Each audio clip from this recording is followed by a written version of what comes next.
Hey guys, and welcome back to my channel. So before I start, I just want to say happy holidays, Merry Christmas, whatever you guys celebrate, Blessed Yule, Happy Hanukkah, everything. Whatever you guys celebrate, I hope you guys are having the best holiday season. Because next Monday happens to be Christmas, I will not be posting a Saturday or Monday video this week. I am going down to visit my family, and I debated pre-filming a Monday video, but I just feel like let's all just have Christmas. So my next video will be next Thursday.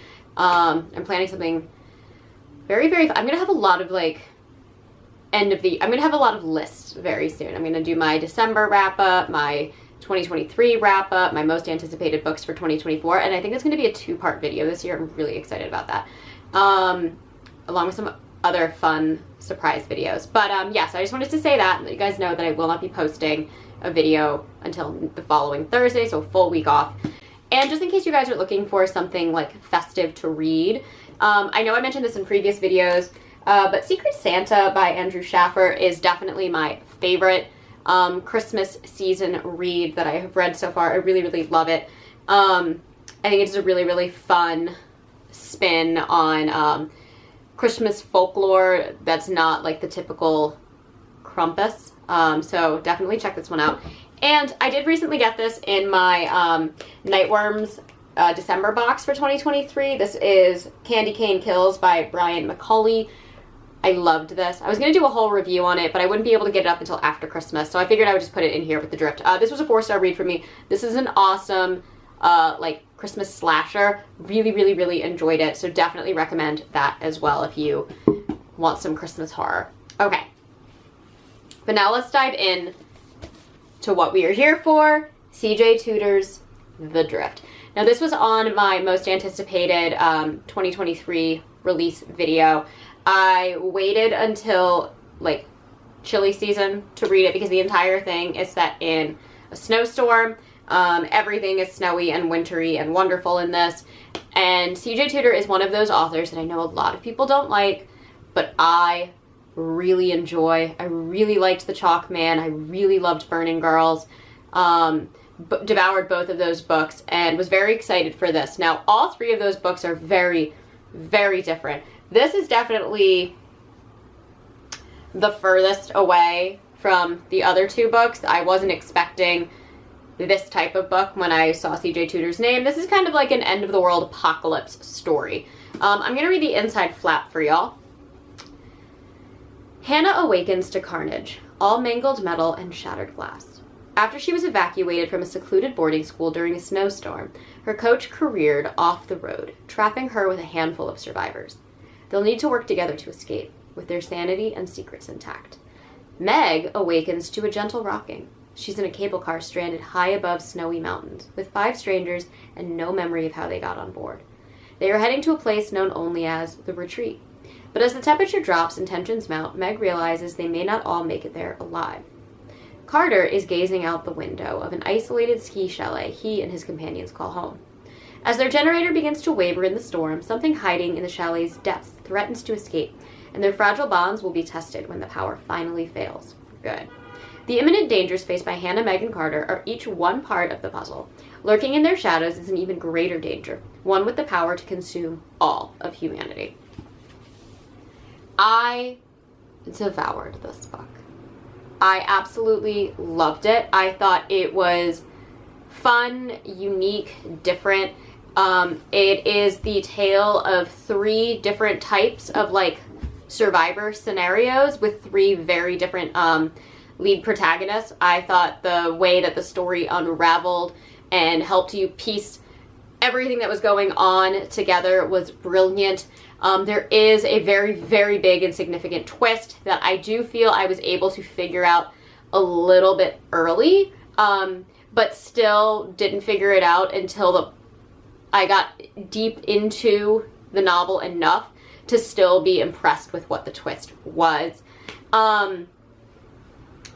This is such an interesting release to come after COVID happened. I know that CJ Tudor actually pitched the idea pre the pandemic and then kind of held off on finishing it because she wasn't sure how people were going to take a story about a sickness that basically is killing off a large portion of the population. That is not actually in the inside flat, but that is the genesis of basically every scenario in the story. So not really a spoiler, but just something you'll learn a couple pages into the story.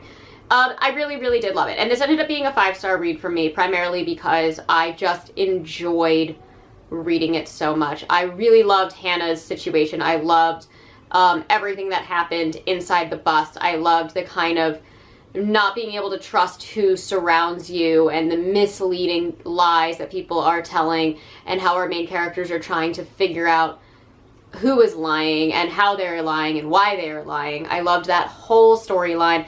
I thought the cable car was a similar setup. Again, survivors trapped in an awful situation with people they don't know if they can trust. However, I thought having such similar situations parallel to one another, CJ Tudor was able to take completely unique perspectives and create two very unique narratives in such a similar situation. And I also really, really liked that. I didn't feel like the book was repetitive at all, even though we have two very, very similar situations. And that was 100% because of the characters that she set up and put in those positions. And then obviously we have our third story, which isn't quite as dire straits as the first two, but still found a way to not only keep me on the edge of my seat as I was reading, but also allowed for a lot of world building. And so again, as you're reading these chapters that alternate through different perspectives, you're getting such a great idea of what's happening in the world without CJ Tudor needing to explain everything that's happening. She does such a great job of show don't tell, and is able to really, really allow the reader to just immerse themselves in this world, in this situation, into these characters, and just try and figure out exactly how everything is connected. I thought it was brilliant. I thought it was so much fun. And then as you get past the main twist, you start to get more and more twists, which I found really, really fun, that are less about the narrative as a whole, but more about the individual storylines. So again, very twisty, very turny, very fun. Super, super like intriguing survivalist horror done from a new perspective. A really great idea to do the end of the world apocalypse story again from a new perspective. I just had so much fun reading this book. And I want to know more about this world and this history and everything that's happening. And I don't want to ruin anything, so I'm really trying to hold back with what I say, but this is definitely unlike anything I had read from CJ Tudor before, but still had that tone of keeping me on the edge of my seat the entire time. I will say, if you didn't like The Chalk Man, but you enjoyed Burning Girls, you'll probably like this. I felt a lot of the tone and the twistiness of it all was more aligned with Burning Girls, which did feel like a very original concept for CJ Tudor, whereas I know with The Chalk Man, it paid a lot of homage to Stephen King's It. This feels very much like its own entity, its own idea. Really, really strong narrative, really, really fun. Now, I will say, this was a 5-star read for me, but I did debate giving it 4. And that is because I do not think I like the last scene. I think it unraveled a couple things for me that I wasn't thrilled with.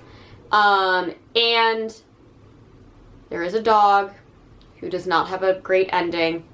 It's way less harsh than I anticipated it to be. It's very, very quick, and it doesn't happen until like very, very, very much at the end. It is literally one sentence. But I didn't think it was necessary. To me, it added nothing to the plot or the overall story. And so I wasn't thrilled with that. You guys know my opinions on any kind of harm to animals in fictional horror. I don't like it. And you really have to set up something that really creates a narrative purpose for me to be okay with it. Again, Pet Sematary is always an example I use of a novel where it is necessary for the story to take place. But in this one, I did feel that it was not what I wanted. And I could say the same with The Chalk Man. CJ Tudor does have a tendency to sometimes take concepts a little bit too far. This book is definitely more tame than The Chalk Man, but there is, again, the dog scene, and then there is one other minor scene. Again, really didn't serve any purpose to have it in there, but there is an assault against a woman in it. Again, very, very brief, but it was so unnecessary and definitely felt like it was in there just for shock value. So I didn't love that. I really wish that that had been taken out because, again, it did absolutely nothing to serve the narrative. It just was there, and it didn't need to be there, and nothing would change. So yeah, just definitely something to be aware of. CJ Tudor does tend to take things just a little bit too far for my personal comfort level. But overall, this ended up being a 5-star read just because I couldn't put it down. I needed to know what was happening. The scenes that really disturbed me take place at the very, very end of the book. So the journey to get there was really, really fun. It was really interesting. It was really unique. And it really, like, satisfied the urge that I wanted to read, like, winter horror.